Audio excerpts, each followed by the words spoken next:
नमस्कार, मैं हूं कोमल भंडारे और आप देख रहे हैं daily Burhanpur news. Daily Burhanpur news में आप सभी का स्वागत है। आइए आपको दिखाते हैं बुरहानपुर से कुछ बड़ी खबर। बुरहानपुर जिले में विधानसभा की दोनों सीटों पर कांग्रेस को कड़ी हार मिली। हार का दर्द इकबाल चौक में आभार सभा में मंच पर सेरा के छलके आंसू। बोले 78,000 वोट पानी में डाले, सही व्यक्ति को नहीं चुना। कांग्रेस के प्रदेश महासचिव दुर्गेश शर्मा ने इकबाल चौक में सभा को संबोधित किया। जी और उपस्थित कांग्रेस पार्टी के सभी सम्मानित नेता, बुरहानपुर की शानदार जनता, कल जैसे ही चुनाव के परिणाम आए, हम आदरणीय ठाकुर सुरेंद्र सिंह जी के पास बैठे थे। सबसे पहले उन्होंने कहा कि बुरहानपुर की जनता का धन्यवाद करने के लिए, शुक्रिया अदा करने के लिए आप इकबाल चौक के अंदर सभा रखी है, क्योंकि आपसे बात करना तो बनती थी। कलीम भाई ने जो बात कही अभी यहां पर, उस बात को आप समझते हुए चलिए कि चुनाव के परिणाम आने के बाद, चुनाव के नतीजे आने के बाद, जो बात हम आपसे चुनाव के पहले कह रहे थे वो बात साबित हो गई। चुनाव के नतीजे आने के बाद जो खुशी भारतीय जनता पार्टी के नेताओं के चेहरे पर दिखना चाहिए थी, वो कांग्रेस पार्टी के गद्दारों के चेहरे पर नजर आ रही है। हमको लगा था कि जब हम चुनाव हारेंगे तो भारतीय जनता पार्टी के लोग हमको चिढ़ाएंगे, भारतीय जनता पार्टी के लोग हमको ताने कसेंगे। लेकिन अफसोस की बात तो यह है कि कांग्रेस पार्टी के चुनाव हारने के बाद जो लोग हमको ताने मार रहे हैं, वो कभी कांग्रेस पार्टी के मंच पर, कांग्रेस पार्टी के प्रत्याशी के तौर पर आपके बीच में वोट मांगने आ चुके हैं। ये बात साबित होती है, ये बात साबित होती है कि एमआईएम के अंदर नफीस भाई को लड़ाने के पीछे उनकी मंशा यह नहीं थी कि नफीस मंशा खान जीते या एमआईएम जीते या बुरहानपुर से कोई मुसलमान नुमाइंदा चुन के जाए। उनकी ख्वाहिश थी कि कांग्रेस भी हार जाए, अल्पसंख्यक नेता भी हार जाए, और फायदा वहीं पहुंचे जहां पे फायदा पहुंचाने के लिए उन्होंने काम किया। अगर उनको इतना अफसोस होता या माइनॉरिटी के, अल्पसंख्यकों के, मुसलमानों के वो इतने तरफदार होते, तो एमआईएम के चुनाव हारने पर उनको मातम मनाना चाहिए था। लेकिन वही लोग सोशल मीडिया पे बेशर्मी से कांग्रेस के हारने के ऊपर अपनी खुशियां जाहिर कर रहे हैं। अब आप समझिए कि आपके साथ में कैसा खेल हुआ है। अब आप समझिए कि आपको किस तरह से जज्बातों में बहाया गया है। अब आप समझिए कि आपके ऊपर भारतीय जनता पार्टी 5 साल तक कैसे राज करेगी। अब आप समझिए कि जब आपके ऊपर बुलडोजर चलने आएगा तो कौन सा शेर आपके बीच में खड़ा रहकर आपकी बात रखने आएगा। लेकिन मैं उसके बाद भी उन सभी को धन्यवाद अदा करता हूं, उन सभी साथियों को जो 50,000 साथियों के वोट ठाकुर सुरेंद्र सिंह जी को मिले हैं, मैं उनका धन्यवाद अदा करता हूं। और जिन लोगों ने वोट नहीं दिए, मैं उनका भी बहुत धन्यवाद अदा करता हूं कि आने वाली नस्लों के लिए उन्होंने आंखें खोलने का काम कर दिया है। सही बात है, ये बात समझिए आप। तेलंगाना की जनता ने, तेलंगाना के चुनाव ने, तेलंगाना में अकबरुद्दीन ओवैसी ने कहा था कि हम हमारी हुकूमत बनाएंगे, लेकिन वहां की समझदार जनता ने उनको सिमटा कर रख दिया और वहां से डमरू बजाते हुए बुरहानपुर आए और मावे जलेबी की बात करके पूरा हलवा बीजेपी की तस्तरी में पेश कर दिया।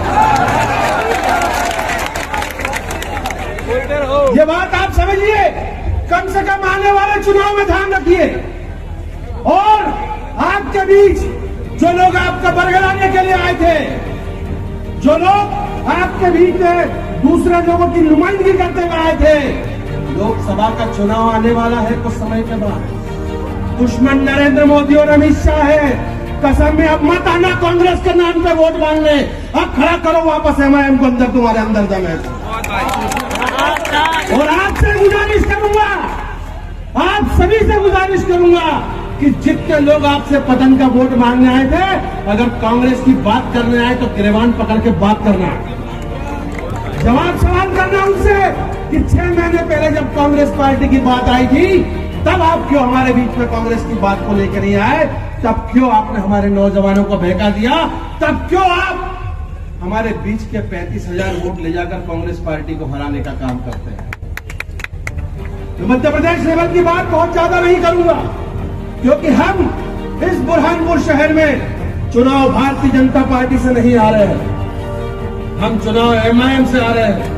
जितने वोट एमआईएम ने लिए हैं, ठीक उतने ही उससे 2000 कम वोटों से हम चुनाव आ रहे हैं। इसलिए हमें भारतीय जनता पार्टी से न कल घबराने की जरूरत थी, न आज घबराने की जरूरत है, न आने वाले कल में घबराने की जरूरत रहेगी। कांग्रेस पार्टी का नेता आपके साथ हर कदम पर खड़ा है, आपकी हर लड़ाई में इस मंच पर बैठा हुआ इंसान आपके साथ खड़ा रहेगा। आप जब पुकारेंगे तब कांग्रेस पार्टी आपके बीच में आके खड़ी रहेगी। आपकी हर समस्या में, आपकी हर तकलीफ में हम आपके बीच में खड़े रहेंगे। लेकिन आपका भी फर्ज है कि आपको उन गद्दारों से सवाल करना पड़ेंगे जिन्होंने आपको बहकाने की कोशिश की है। थोड़ा समय रुकिए, पार्षद के भी चुनाव आने वाले हैं, सब चुनाव आने वाले हैं, तब आप उनके बात कर सकते हैं किसी भी मामले में। और मध्य प्रदेश की मैं आपसे बात करूं तो सिर्फ 2 करोड़ 11 लाख वोट मिले हैं भारतीय जनता पार्टी को, और कांग्रेस पार्टी को 1 करोड़ 75 लाख वोट मिले हैं। पूरे मध्य प्रदेश में 36 लाख वोट का ही फासला है भारतीय जनता और कांग्रेस पार्टी में। और पिछली बार इससे कम वोट लेकर भी कांग्रेस पार्टी ने सरकार बना ली थी।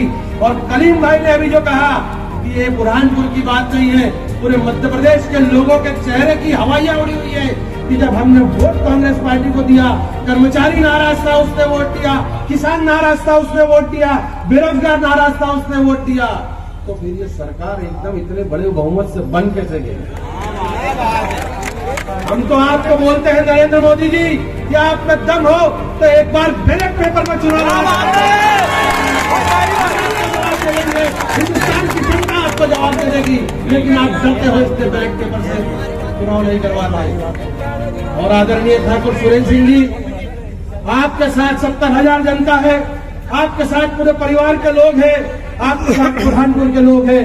जब आप विधायक नहीं थे तब भी आपके दरबार में लोग आते थे और आपसे काम करवाते थे, तब भी आप अपने लोगों के लिए काम करते थे। हमको पूरी उम्मीद है कि आने वाले समय में भी आप बुरहानपुर की जनता जो आपके पास काम लेके आएगी, जरूरत नहीं होती है। मैं जैसे बता दी, अभी आपको आदित्य ने भी ये बात बताई कि पद से इंसान की ताकत नहीं होती है, इंसान के काम करने के तरीके से उस पद की वैल्यू बढ़ती है। इसलिए ठाकुर सुरेंद्र सिंह अगर विधायक नहीं भी रहेंगे तो निश्चित रूप से मानिए हमारी सारी बातें, हमारे सारे काम वो करेंगे, हमको ऐसा विश्वास है। और आप सभी से कहना चाहता हूं कि दीदार की तलब हो तो नजरें जमाए रखना गालिब, दीदार की तलब हो तो नजरें जमाए रखना गालिब, नसीब हो या नकाब सरकता जरूर है। और आप चिंता मत करिए, आने वाले समय में भी सब कुछ अच्छा होगा। आपने बहुत प्यार दिया, बहुत साथ दिया। हम अपनी नसीहतों से हम भी हमारी पार्टी के अंदर कोशिश करेंगे कि जो हमारी गलतियां रही होगी, जो हमारी कमियां रही होगी, उसको सुधारने की कोशिश करेंगे। हम क्यों हमारी बहनों को हमारी बात नहीं समझा पाए, जबकि कमलनाथ जी ने उनको 15 प्रियंका गांधी, कमलनाथ जी, दिग्विजय सिंह जी, सेना भैया अरे बुरहानपुर की जनता, शुभ रात्रि, शुक्रिया। रिएक्शन है ये जो जनादेश दिया है जनता ने, इस पर आपका क्या रिएक्शन है? जनता जनार्दन है, जनता जो चाहती है वो होता है। पहले दिन से बोल रहा हूँ, मैं जनता के साथ हूँ और जनता ने जो तय किया वो मेरे सर आंखों पर है। मैं उसको बिल्कुल स्वीकार करता हूँ और उनको धन्यवाद देता हूँ, जनता ने जो प्यार मुझे दिया। जिन मतदाताओं ने भूलवश, जो आपके मतदाता थे, उन्होंने आपको वोट नहीं किया, उनसे क्या कहना चाहेंगे? उनसे भी हाथ जोड़ के निवेदन किया कि आप लोग साथ में आओ, फिर से इंसान है, गलतियां हो सकती है, मेरे से भी हो सकती है, उनसे भी, हम लोग सब मिलकर आगे कांग्रेस को मजबूत करेंगे, कांग्रेस को ताकत देंगे और आने वाले समय में कांग्रेस को सांसद बनाएंगे। एक बहुत बड़ी आवाज उठी है कि ठाकुर सुरेंद्र सिंह जी लोकसभा चुनाव में खंडवा के प्रत्याशी हैं, आपका क्या कहना है? बचपन से पहलवानी कर रहा हूँ, जो अखाड़े बोलेंगे उसको उतर जाएंगे, वो भी लड़ लेंगे। ईवीएम मशीन इसके सभी डाउटफुल कर रहे हैं, क्योंकि 10 में से 8 सभी कांग्रेस की मेजोरिटी बोल रहे थे मध्य प्रदेश में। 10 में से 8 सीटें कांग्रेस से मिलने बोल रहे थे और रिजल्ट देखो तो एक तरफा बीजेपी का होगी। तो सभी डाउटफुल में है, ईवीएम मशीन डाउटफुल में है। हम तो हमारे तो कांग्रेस के दिग्विजय सिंह जी क्या कमलनाथ सब बोल रहे हैं कि ईवीएम हटाओ और बैलेट पेपर से वोट कराओ। तो क्या आप इंडिया गठबंधन से मांग करेंगे कि ये मांग हो जाए कि अब देश में बैलेट से वोटिंग हो? बिल्कुल, इंडिया गठबंधन चाहती है कि बैलेट से वोटिंग।